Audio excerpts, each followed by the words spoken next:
Hello అండి. ఇప్పుడు చెప్పబోయే కథ పేరు మురళి మీనాక్షం.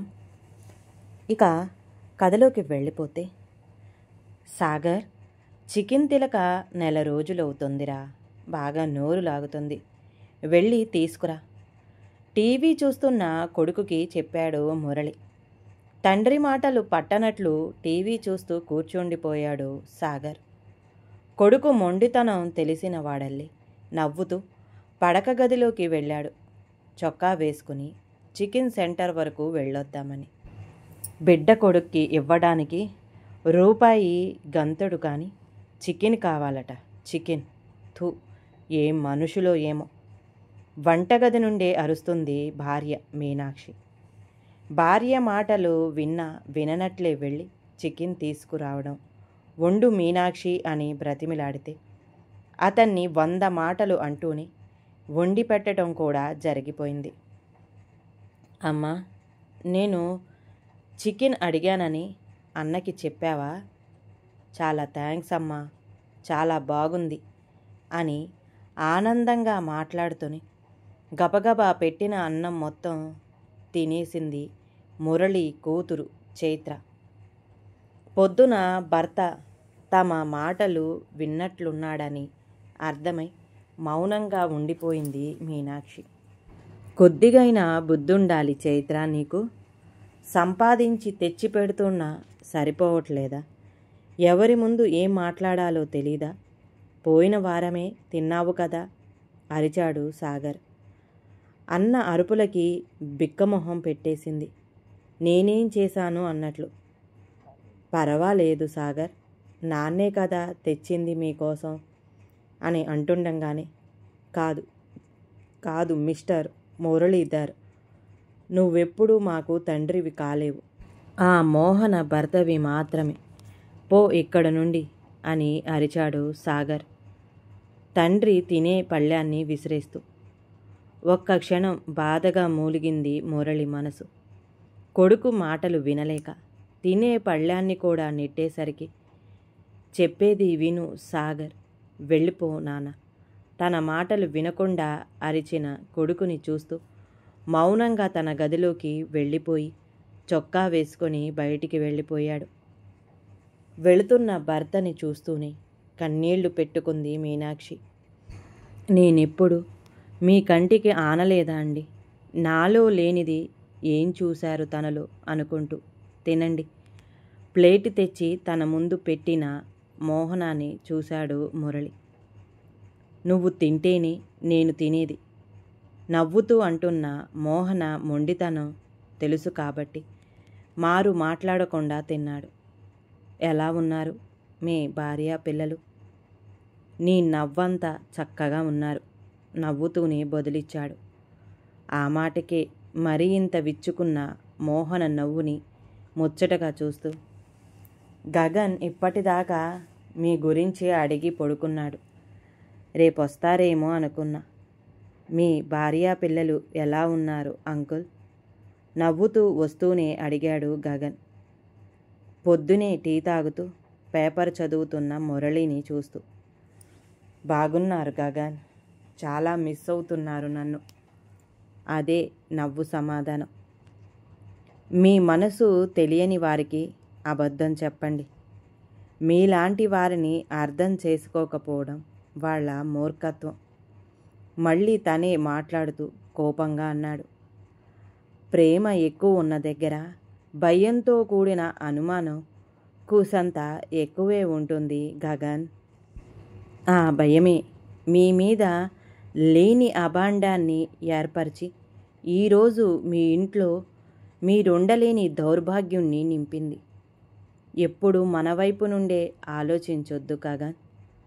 తనకే సొంతమనుకున్న భర్త వేరే వారి పక్కనుంటే ఎవరికైనా కోపం వస్తుంది. ఆ బంధానికున్న రూపం తెలిసాక మాట్లాడితే బాగుండేదేమో అసహనంగా అన్నాడు. సాగర్, మీ నాన్నగారు చావు బతుకుల మధ్య ఉన్నారు. మిమ్మల్ని చివరిసారిగా చూడాలని కలవరిస్తున్నారు. దయచేసి వసంత గారిని, చైత్రని తీసుకొని హాస్పిటల్కి రా అంటున్న మోహన గారి మాటలు మధ్యలో ఉండంగానే కట్ అయిపోయింది ఫోన్ పట్టుకొని నించుంది బాధగా. ఓదార్పుగా భుజం మీద చెయ్యేశాడు గగన్. ఇదంతా నా వల్లే కదా, రాకుండా ఉండాల్సింది. కుటుంబ ప్రేమ దొరుకుతుందన్న స్వార్థంతో వచ్చి తనకే కుటుంబం లేకుండా చేశాను అడిగింది కళ్ళల్లో నీళ్లతో. అనుమానం అనే బీజాన్ని నరనరాన నింపుకున్న వాళ్ళని మార్చలేమమ్మా మనం. బాధగా వచ్చాయి తనకి.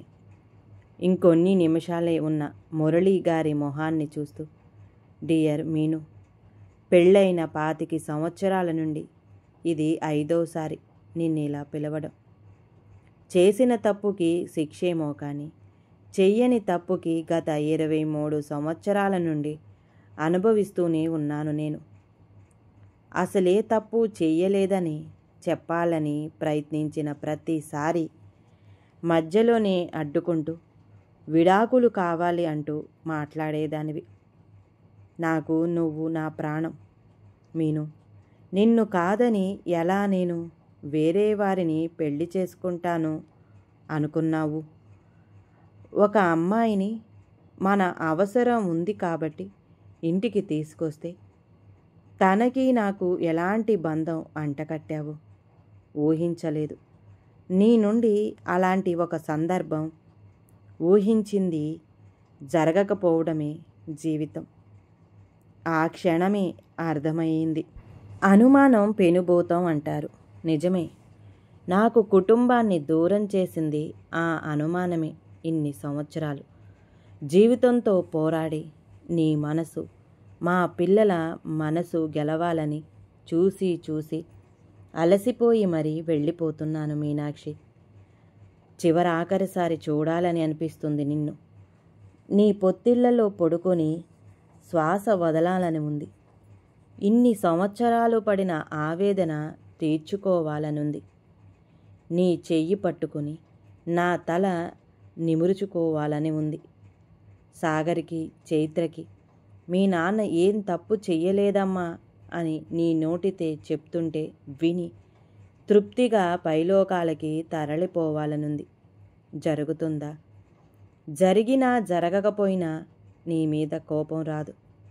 నీ బాధ నాకు తెలుసు. నా ఆవేదన నీకు తెలియదు అంతే. ఇన్ని సంవత్సరాలు నా నెలసరి జీతంలో వాడుకున్నది వదిలి మిగిలిన మొత్తం బ్యాంకులో నీ పేరు మీద డిపాజిట్ చేశాను మీనాక్షి. ఈ ఒక్కసారి నా మాటని మన్నించి నా కూతురు పెళ్ళికి ఆ డబ్బులు వాడతావని ఆశిస్తున్నాను. వీలైతే ఏ తప్పు చెయ్యని తండ్రిని ఇప్పటికైనా క్షమించమని పిల్లలకి చెప్పు. వారు నీ మాట ఖచ్చితంగా వింటారు. పిల్లల్ని బాగా చూసుకుంటావులే, నాకు తెలుసు. చివరిగా ఒక్క మాట. మా నాన్నగారి ఆస్తి వాటాని 2 చేశాను. ఒకటి నా భార్యగా నీ పేరు మీద రాస్తే, ఇంకొకటి నాన్న 2వ భార్య కూతురైన నా చెల్లాయి మోహన పేరు మీద రాశాను. అవి వారికి సక్రమంగా అప్పచెప్పే బాధ్యత మాత్రమే నీకు వదులుతున్నాను. నీ క్షమించు నీ అన్నానని మురళి. చదవగానే దాన్ని గుండెలకు ఆనుచుకొని సముద్రాన్ని చూస్తుంది మౌనంగా. ఇప్పటికీ ఎన్ని వేలసార్లు చదివిందో ఆ లేఖని, ఇంకెన్నిసార్లు చదువుతుందో.